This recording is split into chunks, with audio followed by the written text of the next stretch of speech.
का तज़किरा किया और बताया कि इसका वक्त हम तुम्हें नहीं बताएंगे, लेकिन जब ये क़यामत वाक़े होगी इंसान को अपने आमाल का हिसाब व किताब देना पड़ेगा, और जो नाकाम लोग हैं उनके लिए जहन्नम की आग है और कामयाब लोगों के लिए जन्नत के बागात हैं।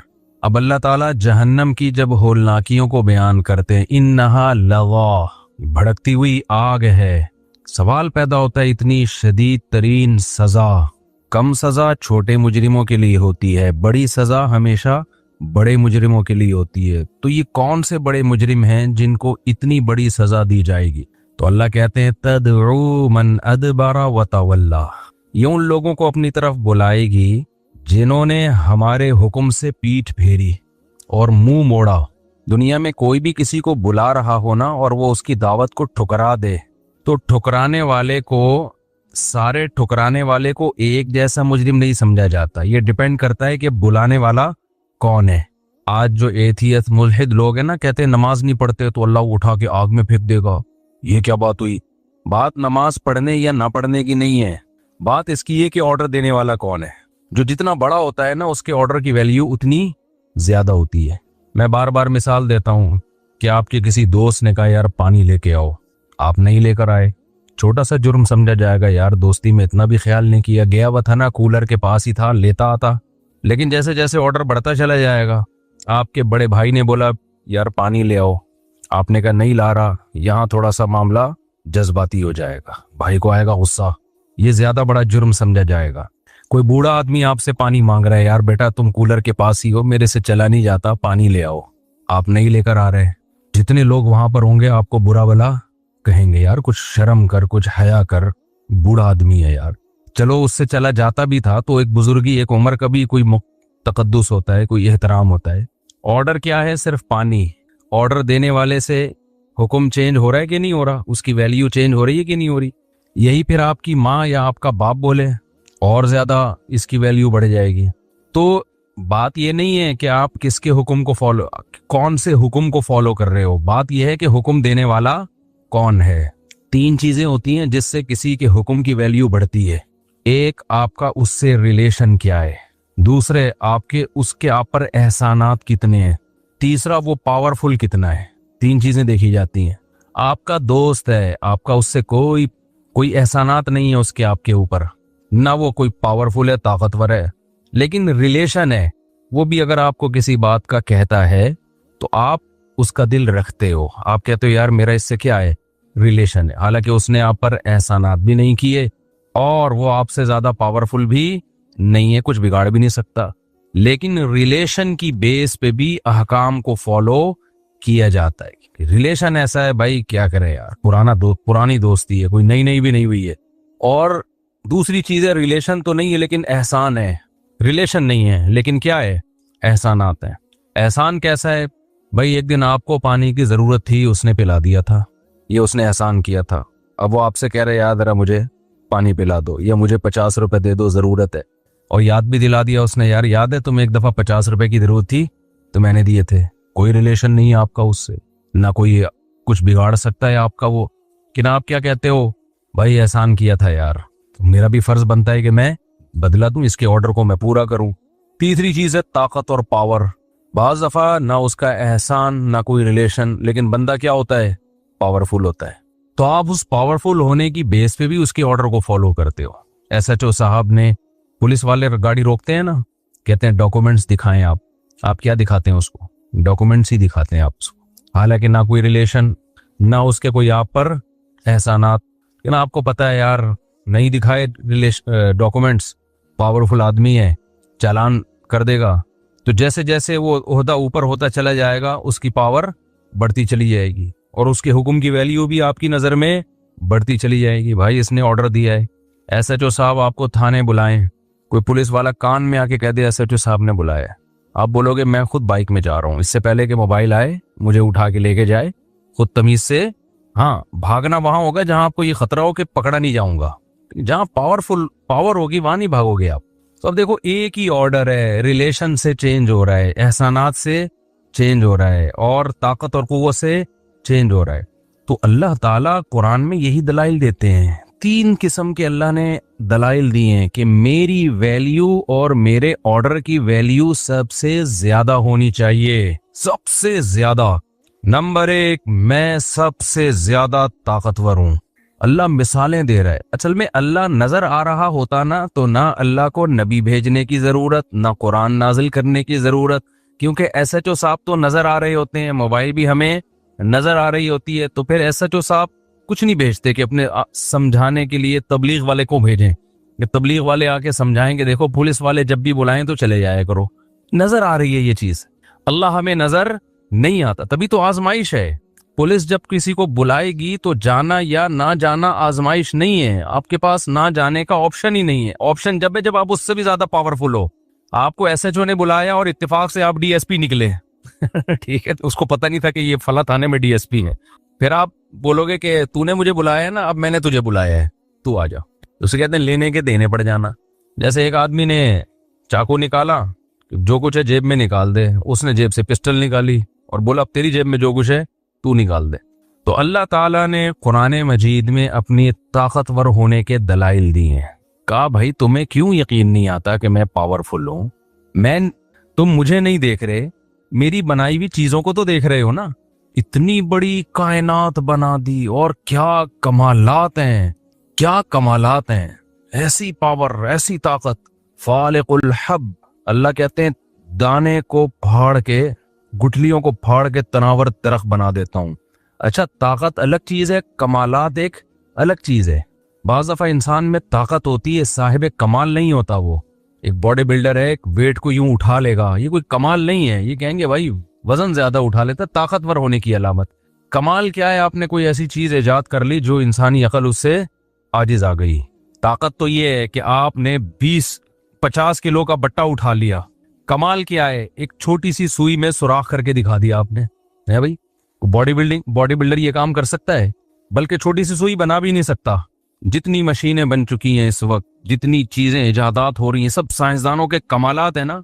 मगर ये तमाम कमालात को आप एक तरफ रखें और अल्लाह ने जो चीजें बनाई हैं, अल्लाह कहते हैं हादा खल्कुल्लाह फअरूनी मादा खलक़ल्लज़ीना मिन दूनी। अल्लाह एक एक चीजों को बयान करता है कुरान में और फिर कहता है ये मेरी प्रोडक्ट है, बताओ मेरे अलावा ने कोई एक ऐसी प्रोडक्ट बना के दिखाइयो, कोई एक दिखाइयो।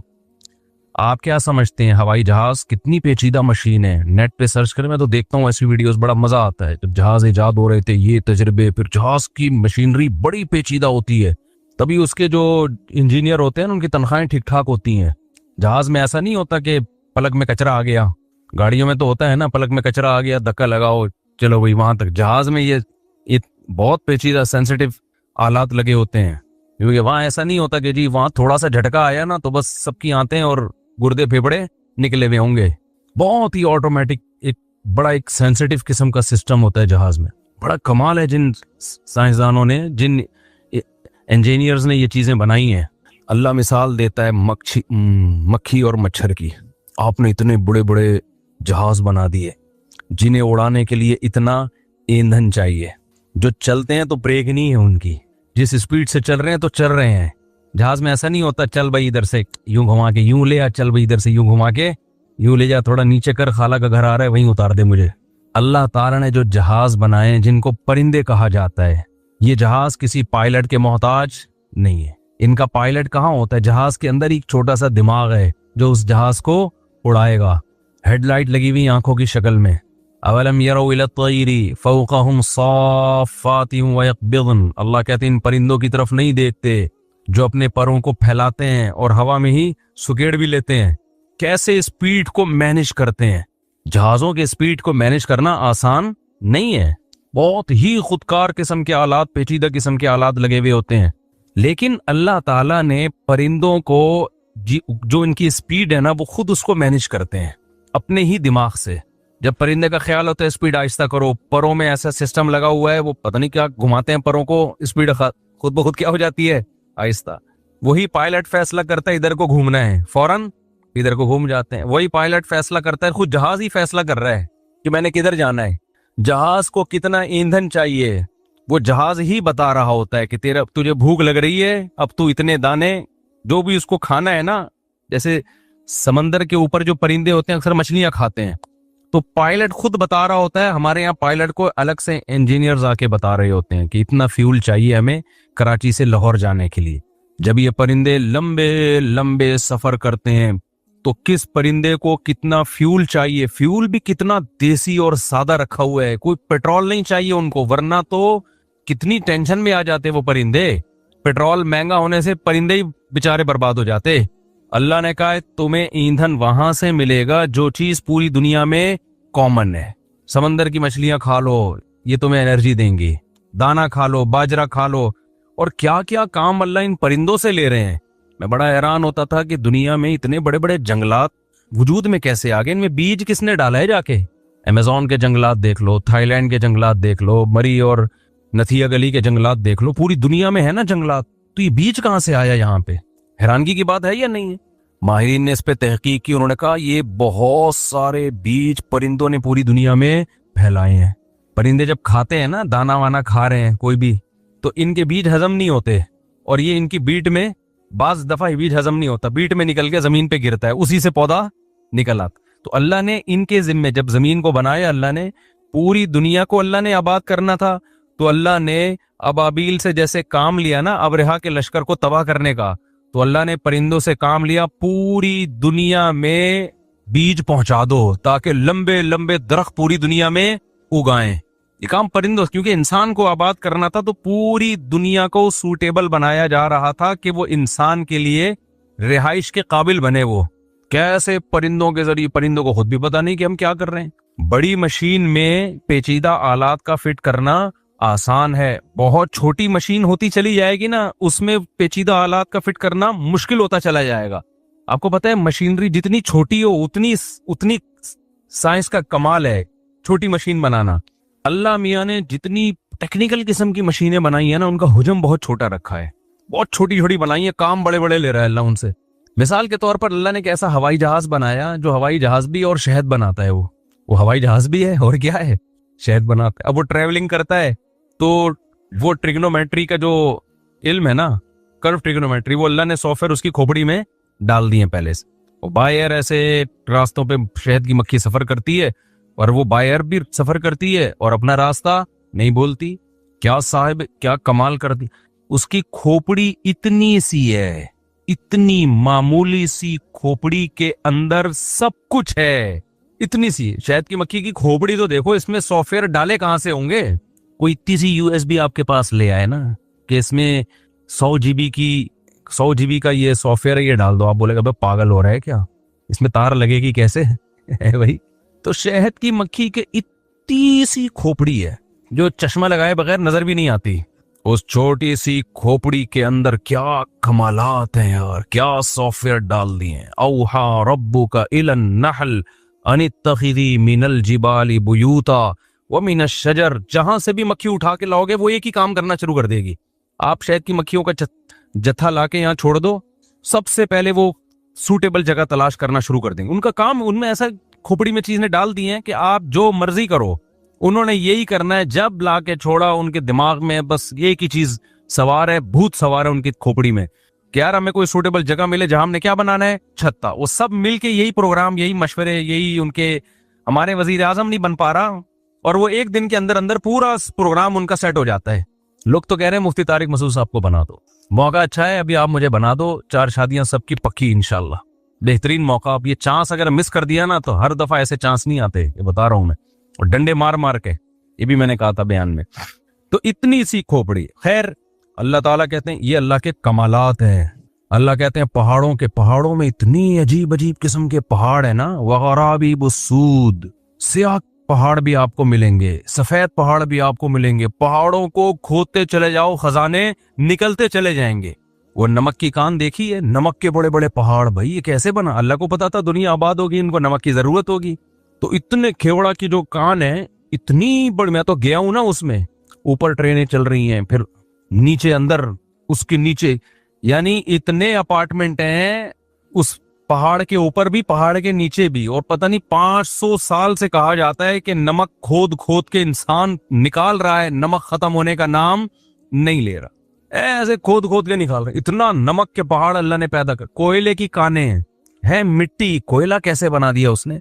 ठीक है, साइंसदान तो जो माहिर अर्जियात है, लॉजिक बयान करते हैं, एक्चुअली वो फिर आ जाते हैं ना, एक्चुअली हुआ ये था भाई, एक्चुअली हुआ ये था कि अल्लाह ने जब इंसान को रखने का इरादा किया तो ये ऑटोमेटिकली नहीं हुआ, ये इसके पीछे कोई कोई कोई है जो मैनेजमेंट कर रहा था कि इनको कोयले की भी जरूरत पड़ेगी, इनको डीजल पेट्रोल की भी जरूरत पड़ेगी, आबादी बढ़ेगी और एक दौर आएगा, मुफ्ती तारिक मसूद साहब 4 शादियों में बयान करके आबादी और बढ़ा देंगे कुरान में देख के। तो अल्लाह मियां ने पहले ही सोचा हुआ था कि जब इस बंदे के बयान होंगे और स्पीड से आबादी बढ़ेगी तो उनको खिलाने के लिए भी तो कुछ हो, तो जंगल की लकड़ियां तो खत्म पड़ जाएंगी। तो अल्लाह मियां ने डीजल और पेट्रोल के जखायर पैदा कर दिए, अल्लाह ने कोयले के जखायर पैदा कर दिए, तो पहले से पैदा है। अब उसकी लॉजिक तो होगी कोई, पता नहीं करोड़ों साल में वो पत्थर जल के ऐसा हो गया या कोई लावा पिघला होगा, वो हमें तो ठीक है, हर चीज की अल्लाह जब कोई काम करता है तो उसके पहले असबाब तैयार करता है ना, तो असबाब के तहत अल्लाह ने कायनात को चलाया है। लेकिन इससे ये थोड़ी पता चलता है कि ये खुद ब खुद हो रहा है। जब आपको एक चीज का सबब नजर आ रहा है और टाइम पे एक काम हो रहा है तो ये हो नहीं रहा, किया जा रहा होता है। हर काम जब टाइम पे होता है ना, इसका मतलब ये किया जा रहा है। बच्चा जब पैदा होता है, माँ की छातियों में दूध आता है, इसकी एक लॉजिक है। माहिरीन कहते हैं लॉजिक है कि हार्मोन्स पैदा हो जाते हैं और फिर वो दूध वाले हार्मोन्स होते हैं। फिर भाई अभी क्यों पैदा हो रहे हैं, ये पहले क्यों नहीं पैदा हो गए हैं भाई, क्या ख्याल है? तो इसका मतलब वो होते हैं हार्मोन्स, ये खुद ब खुद नहीं हुए, ये किसी ने सिस्टम माँ के पेट में और माँ की बॉडी में ये सॉफ्टवेयर पहले से किसी ने इंस्टॉल किए हुए हैं। देखो आप कंप्यूटर में जब काम करते हो, एफ का बटन दबाते हो तो क्या लिख के आता है सामने, एफ लिख के आता है कि नहीं आता। अब इसके पीछे कोई लॉजिक है या नहीं है? ये एफ इतना समझदार है कि दबाया तो सामने वर्ड की पे जो है ना एफ लिख के आ गया, खुद ब खुद थोड़ी हो रहा है। यकीनन इसकी एक लॉजिक है, लेकिन ये क्या बात है कि एफ दबाने से एफ ही आ रहा है जो आप चाहते हो। तो ये लॉजिक तो है इसकी, इस लॉजिक की बेस पे उस इंजीनियर का इनकार नहीं किया जा सकता जिसने कीपैड बनाया और वो सॉफ्टवेयर बनाए कि सिस्टम के साथ ये कीपैड अटैच होता है और इस कीपैड की खोपड़ी में ये बात आती है कि जो मुझे एफ का बटन दबा रहा है, जो ए का बटन दबा रहा है, वो मुझसे क्या चाहता है, वो ये चाहता है कि ये दबाऊं तो ये आए, तो ये आ रहा है। इसका मतलब लॉजिक तो है, लेकिन ये कहना इलॉजिकल है कि इस लॉजिक को बनाने वाला कोई भी नहीं है, ये खुद ब खुद हुआ है। खुदा की कसम, आप कीपैड पे ABCD लिखते हो और सामने ABCD लिखा हुआ आता है, ये इतना बड़ा कमाल नहीं है। इतना बड़ा कमाल ये है कि बच्चा पैदा होता है और माँ की छातियों में फिजिकली दूध आ जाता है, वहां एफ लिखा हुआ आ रहा है, हकीकत में एफ निकल के नहीं आ जाता सामने। नहीं आई मेरा ख्याल है बात समझ। आपने ये तो नहीं कि एफ का बटन दबाया या चलो लड्डू का बटन दबाया, लड्डू निकल के आ गया कंप्यूटर से, ऐसा हुआ कभी? क्या ख्याल है भाई? ये लड्डू बोला और सामने क्या आ गया? ये होगा गूगल पे आप लड्डू बोलोगे, लड्डू लिखा हुआ आ जाएगा, बना हुआ भी आ जाएगा, खाने वाला लड्डू सच्ची मुच्ची का नहीं आएगा। इतनी तरक्की साइंस ने नहीं की है। और अगर साइंस कर भी लेना इतनी तरक्की, तो पता है क्या होगा कि आपको जब लड्डू चाहिए होगा, आप गूगल पे बोलोगे लड्डू, तो फौरन वो कंपनी जिसने वो सॉफ्टवेयर बनाया होगा वो आपके घर लड्डू पहुंचा देगी, जो बना हुआ होगा पहले से।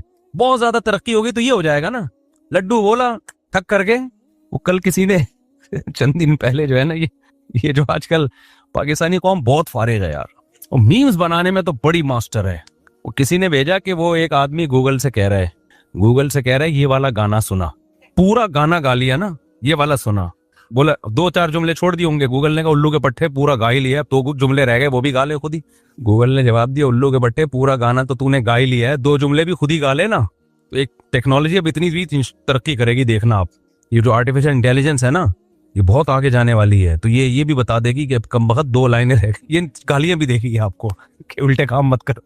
तो हम सिस्टम पे एफ का बटन दबाते हैं, सामने एफ लिखा हुआ आता है, ये नहीं कि कोई एफ निकल के सामने आ जाए। हम लड्डू LADDO लिखेंगे तो लड्डू लिखा हुआ या ज्यादा गूगल पे तस्वीर लड्डू ही आ जाएगी, ऐसा नहीं होगा। एग्जैक्ट उसी टाइम पे लड्डू तैयार होके कंप्यूटर से बाहर निकल के गिरना शुरू हो जाए। और अगर हो भी जाए, बिल फर्स्ट टेक्नोलॉजी इतनी एडवांस हो जाए, तो भी भाई ये खुद ब खुद नहीं है। लेकिन इधर क्या हो रहा है, बच्चा पैदा हो रहा है और दूध लिख के नहीं आ रहा मेरे भाई, समझ रहे हो, लिखा हुआ मिल्क नहीं आ रहा, ऐसे सॉफ्टवेयर माँ के बॉडी में अल्लाह ने डाल दिए हैं। इधर बच्चा आया, सच्ची मुच्ची का दूध निकल के आ गया।